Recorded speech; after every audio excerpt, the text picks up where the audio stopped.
everyone, welcome back to another Team 75 quarantine video. Today we're going to be blowing up balloons with CO2. Some of you may be wondering, what is CO2? CO2 is carbon dioxide, which we breathe out. However, we're not going to be blowing up our balloon with our mouths today. What you'll need for this experiment is a plastic water bottle, vinegar,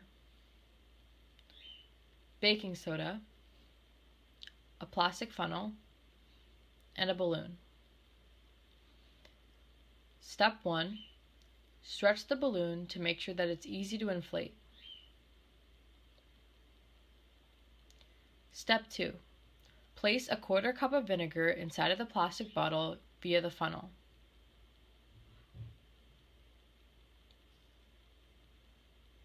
Before you move on to the next step, make sure you clean your funnel.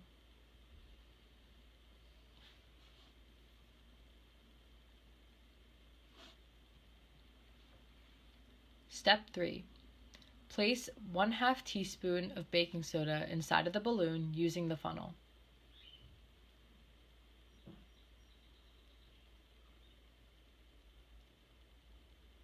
Step 4.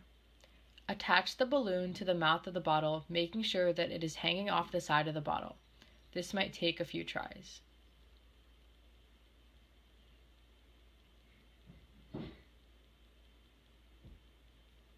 Step 5.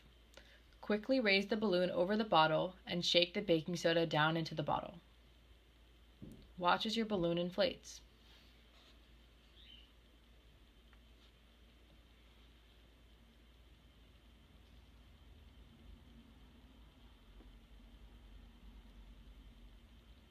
Your balloon will most likely deflate over the course of half an hour. Now, why did the balloon inflate when we combined the baking soda and the vinegar? Well, if you notice what happened when the baking soda touched the vinegar, there was fizzing.